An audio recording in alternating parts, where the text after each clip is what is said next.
Como bien sabemos, existen tradiciones, prácticas culturales que evidentemente forman parte de la identidad de los ciudadanos y de la configuración cultural de los pobladores, ya sea en el ámbito local, estatal o nacional. En ese sentido, quiero platicarles acerca de unas prácticas, de algunas tradiciones, específicamente en la época decembrina, que se llevan a cabo desde hace muchísimos años.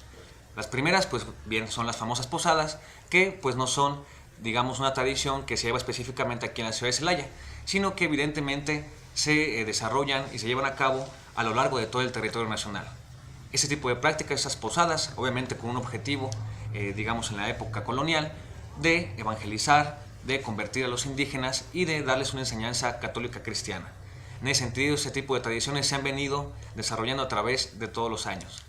Pero el día de hoy quiero platicarles acerca de un par de tradiciones muy concretas y que se desarrollaban únicamente aquí en la ciudad de Celaya. La primera es los famosos carros escultóricos o famosos carros alegóricos, que evidentemente eran una tradición que se llevaba a cabo. Tenemos algunos datos, principalmente en el siglo XVII. Sin embargo, ya para el siglo XIX, en 1824 específicamente, un viajero italiano de apellido Beltrami llega aquí a la ciudad de Celaya en su camino hacia la Ciudad de México y por cuestiones de salud se queda específicamente los días en que se estaba desarrollando esta actividad. Él, en sus crónicas, en sus testimonios, narra cómo las poblaciones de los barrios se enfocaban y se dedicaban específicamente a enaltecer este tipo de pasajes bíblicos que representaban en famosos carros escultóricos. Sin embargo, lo interesante es que si bien todo es vinculado, obviamente, con una ideología o con un discurso religioso, la importancia de cómo era para los barrios el, digamos, representar de manera más coherente y lo más, digamos, fidedignamente posible ese tipo de representaciones. El italiano menciona, por ejemplo, que en el pasaje bíblico de Adán y Eva estaban unos jóvenes con cuerpos bastante esbeltos y que apenas se podían cubrir sus partes nobles, ¿no? Digamos, en ese sentido. Otro aspecto que es interesante es en la parte de la crucifixión. En ese carrito bíblico menciona que incluso para hacer la alegoría de la lanceta que le dan a Jesucristo, tienen unas vejigas llenas de sangre y que es digamos, un escenario bastante impresionante justamente para la época. Estamos hablando de 1824, primeras décadas del siglo XIX. Esa es una de las partes más interesantes porque esos carros alegóricos, escultóricos, se han venido desarrollando a través del tiempo. Incluso, como les mencionaba, eran los pobladores de los barrios quienes se esforzaban para desarrollar este tipo de actividades.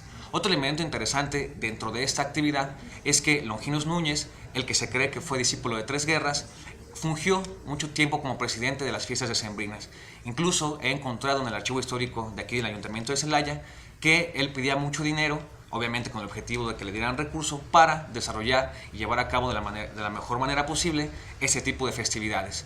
Mucho tiempo él fungió como presidente de estas fiestas decembrinas e impulsó, digamos, con gran esfuerzo este tipo de actividades. Incluso pues él como escultor, como artista, llegó a llevar a cabo, llegó a modificar algunos de estos carros escultóricos.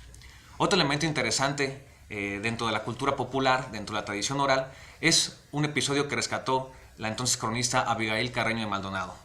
Ella rescata a través de la tradición oral un episodio sumamente interesante. Menciona que, como les mencionaba, los barrios eran quienes se dedicaban a hacer este tipo de representaciones y el barrio de Tierra Blanca, muy nuevo, el más nuevo de todos los barrios, aproximadamente se fundó a finales del siglo XIX. Entonces, al llegar a esa tradición, este barrio quiso evidentemente pues, ser uno de los mejores, de manera que hizo un carro escultórico con una virgencita y dos querubines a los lados. Esa virgencita era una niña pequeña que pues evidentemente la pusieron en la parte más alta con el objetivo de darle pues más apreciación. Sin embargo, pues estamos hablando de la primera mitad del siglo XX, donde no existía un cableado pues público y que pues la altura de esos carros alegóricos llegaba pues a gran distancia. Sin embargo, menciona la cronista Abigail que pasando por las calles del centro de la ciudad, pues la población podía ver a esa virgencita y los querubines. Sin embargo, menciona que una pareja se encontraba en lo que era el mesón de Guadalupe, de Guadalupe, el Hotel de Guadalupe, y se percató que la virgencita, esta pequeña niña, pues estaba inerte. De manera que detuvieron el desfile, trasladaron a esa pequeña, obviamente ya había fallecido de hipotermia, y en la tradición popular se conoce como la Virgencita que murió de frío. Afortunadamente la tradición oral menciona que los querubines que se encontraban a un lado pues pudieron rescatarlos. Sin embargo, es interesante cómo esa tradición sigue vigente incluso hoy en nuestros días, y pues que es importante que revaloricemos este tipo de tradiciones que no son fortuitas y que evidentemente tienen un legado cultural, un legado de identidad que caracteriza a los celayenses, y que es importante que pues sigamos difundiendo y que conozcamos este tipo de tradiciones en las épocas decembrinas.